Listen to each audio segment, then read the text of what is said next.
अस्सलाम वालेकुम जी। आज हम जो आपके सामने रिव्यू लेके आए हैं, इस बुक का नाम है द प्रीटेंडर। नावल है जो कि जो हरकिन ने लिखा है। Basically it's a smart, emotional and imaginative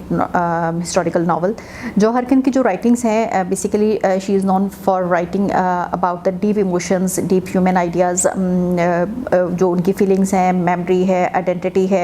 truth है रिलेशनशिप्स में, बेसिकली उनके बारे में ये लिखती हैं। बिफोर दिस नावल उनका जो इससे पहले बुक आई उसका नाम था tell me the ending, which was about how people choose to forget their past.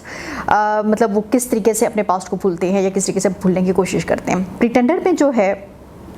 ये तकरीबन उसी तरह की अपने मतलब she continue to explain the identity, basically identity problem उसी तरीके से वो डिस्कस कर रही हैं कि जो आपकी आइडेंटिटी है वो किस तरीके से शेप होती है अगर वो कोई दूसरे बंदे उसमें अपना रोल प्ले कर रहे होते हैं। बेसिकली जो नावल है ये इस तरीके से सेट किया गया है कि 100 ऑफ ईयर पुरानी एक स्टोरी है जो यहाँ पे बताई गई है। एक बच्चा है जो कि एक लड़का है छोटा सा, जिसको दूसरे बता रहे हैं कि तुम कौन हो, तुम क्या हो, और वो किस तरीके से उसकी पर्सनैलिटी को शेप करता है, किस तरीके से उसकी आइडेंटिटी को शेप करता है, ये यहाँ पर एक्सप्लेन किया गया। Okay, this book tells us the story of a boy, जिससे मैंने भी आपको बताया। उस लड़के का नाम यहाँ पे है लैम्बर्ट साइमनेल, जो कि हिस्टोरिकल फिगर है 1400 सेंचुरी से।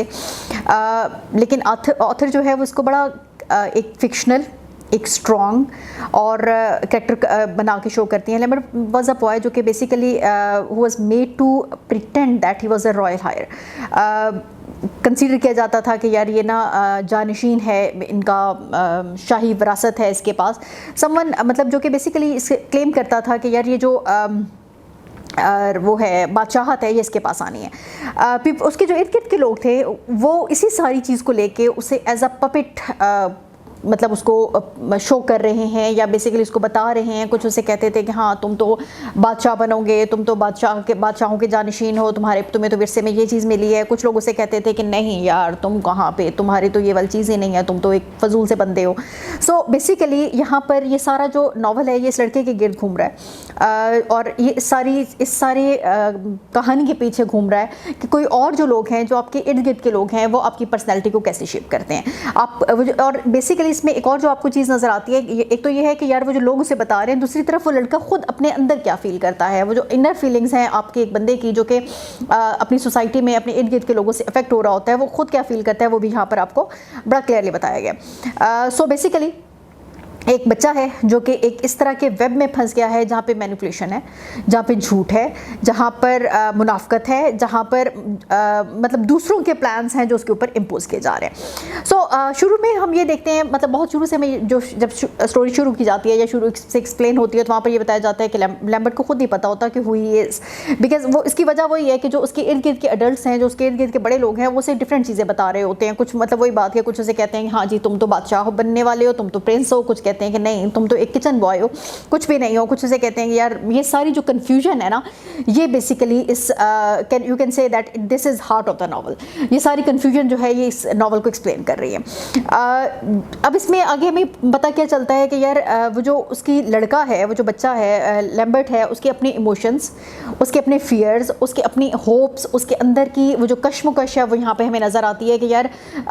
वो एग्जाइटी वो फील जो कर रहा होता है, उसके जो डाउट्स होते हैं, उसकी जो समटाइम वो फील करता है कि यार आई एम अ प्रिंस, तो वो डेफिनेटली उसमें वो प्राइड फील करता है। समटाइम वो फील करता है जब उसे लोग बाकी कहते हैं कि नहीं यार तुम तो कुछ भी नहीं हो, तो वो फील करता है कि यार मैं वाकई कुछ नहीं हूँ। तो वो जो उसके अंदर की वो जो जंग है, जो उसके अंदर की इमोशंस हैं, वो सारी चीज़ें उसे पता चल रहा, उसे उसके अंदर हमें नज़र आ रहे होते हैं यहाँ पे। वो मतलब ये परेशान होता है, या he starts to wonder if everyone treats me like a prince, तो एम आई नॉट वन, क्या मैं नहीं हूँ। तो ये सारी जो टेंशन है, ये जो सारी उसकी फ्रस्ट्रेशन है, जो उसकी एग्जाइटी है, ये हमें यहाँ पे नज़र आती है। अच्छा, एक तो मतलब ये जो जिस तरीके से हमें पता चलता है कि यार हिस्टोरिकल नावल है, लेकिन ये उस तरह की ड्राई हिस्ट्री नहीं है जिस तरह से मतलब कुछ लोग जो होते हैं जो हिस्ट्री पढ़ना पसंद नहीं करते, तो ये उस तरह का नावल नहीं है। इसमें बड़े शार्प और क्लेवरली इसको एक्सप्लेन किया गया है। बड़े क्लेवर डायलॉग्स हैं, बड़ी डीप इमोशनल उसमें सिचुएशन है जो कि सारी यहाँ पे शो की गई है। बड़े अच्छे तरीके से इस तरीके से लिखा गया है, बड़ा एक कम्प्लेक्स पार्ट्स ऑफ हिस्ट्री को भी बड़े अच्छे तरीके से एक्सप्लेन किया है हरकिन्स ने। सो मॉडर्न लैंग्वेज चूज़ की गई है, आपको जो स्टोरी है रिलेटेबल लगती है, क्योंकि उसकी वजह एक ये है कि देखें हम जिस माशरे में रह रहे हैं ना, स्पेशली आजकल की जनरेशन के ये जो मसाइल हैं, इसके मसाइल में ये बहुत ज़्यादा इंपॉर्टेंट है कि यह हमें फील होता है कि यार they do affect from the सीइंग्स of the other people. जो दूसरे लोगों ने बता रहे रहे होते हैं उनके बारे में, तो वो डेफिनेटली उससे कहीं ना कहीं उस पर असरअंदाज हो रहा होता है। सो जब आप पढ़ रहे होते हैं तो आपको ऐसा बिल्कुल नहीं लग रहा होता कि यार ये 1400 साल 1400s की एक स्टोरी है। आपको ये लग रहा होता है कि हाँ, मतलब हमारे इर्द गिर्द बहुत सारे करेक्टर्स हमें इस तरह के नज़र आते हैं जहाँ पे हमें ये वाले इश्यूज़ हमें नज़र आ रहे होते हैं या हम फेस कर रहे होते हैं। So one of the most important thing in this book is के आपका how people can lose their self sense, के मतलब वो जो उनका अपने बारे में ख्याल होता है वो किस तरीके से ख़त्म हो जाता है। लैम्बर्ट जो है उसे भी हमेशा बताया जाता रहा कि मतलब जो कुछ उसके बारे में हमने बात की कि उसे लोग कहते रहे, तो विद पैसेज ऑफ टाइम उसने बिलीव करना शुरू कर दिया कि हाँ, ये मुझे जो कह रहे हैं ये ऐसा ही है, मैं ऐसा ही हूँ। सो मतलब वो जो उसके वो इनर सेल्फ था, जो कि वो खुद बाय बर्थ वो जो कुछ था जो उसके अंदर हो सकता था, वो सारा उस कन्फ्यूजन ने उसके अंदर से ख़त्म कर दिया। सो डेफिनेटली जब आप डेंजर में होते हैं, जब आपके अंदर कोई फियर्स होते हैं, या जब आप इस किस्म की किसी टेंशन में होते हैं, तो ये वाली जो सारी चीज़ें हैं आपको बहुत बुरी तरह से अफेक्ट कर रही होती हैं, और ना सिर्फ अफेक्ट कर रही होती हैं बल्कि आपकी पर्सनैलिटी को बहुत बुरी तरीके से डैमेज कर देती हैं। सो जैसे जैसे ये कन्फ्यूजन्स बढ़ती चली गई, मतलब इसमें ये सारी हमें शो की गई, जैसे जैसे कन्फ्यूजन्स बढ़ती चली गई तो उसकी पर्सनैलिटी पे क्या असर होता रहा, या किस तरीके से उसने अपने आप को परसीव करना शुरू कर दिया कि मैं क्या हूँ। दूसरी बात इसमें जो एक और जो चीज़ हमें नज़र आती है इस बुक में, वो ये है कि कहीं ना कहीं जो राइटर है वो हमें बड़े जेंटल वे में, बड़े कॉम अंदाज में एक्सप्लेन कर रही होती हैं वो जो आप ये कह सकते हैं कि जो पावर है, उस पावर के अंदर जो झूठ है, उस पावर के अंदर जो मसाइल हैं उस पावर के साथ रिलेटेड हैं, वो साइड से भी यहाँ पे एक्सप्लेन कर रही हैं। क्योंकि देखें, जो लोग पावर में होते हैं उनके इर्द गिर्द के लोग उन्हें बहुत बुरी तरीके से मैनिपुलेट कर रहे होते हैं। सो वो चीज़ भी हमें यहाँ पे नज़र आ रही होती है, क्योंकि वो सेल्फिशनेस, वो जो सारी चीज़ें हैं, वो जो लोग पावर में होते हैं उनको बड़े बुरी तरीके से लोग उन्हें फूल बना रहे होते हैं या कोशिश कर रहे होते हैं इस पर। मतलब यहाँ पर हमें ये भी बताया गया कि यार जो इस किस्म के सिस्टम्स हैं या ये जो इस किस्म की चीज़ें हैं वो झूठ के ऊपर बहुत सारा मबनी होती हैं, बहुत सारे झूठ जो है इसके अंदर इन्वॉल्व होते हैं। सो ये सारी से भी आपको यहाँ पे इस बुक में, मतलब वो जो रॉयल फेक एक वर्ड आप कह सकते हैं, वो यहाँ पर आपको कहीं ना कहीं नजर आएगी कि यार there are several other issues जो कि आपके इसके साथ, इस किस्म की लाइफ के साथ, ये जो पावर रिलेटेड लाइफ है जिन लोगों की, उनके साथ यहाँ पर आपको नजर आते हैं। Emotionally the book is very rich, आपको पढ़ के अच्छा लगता है, आपको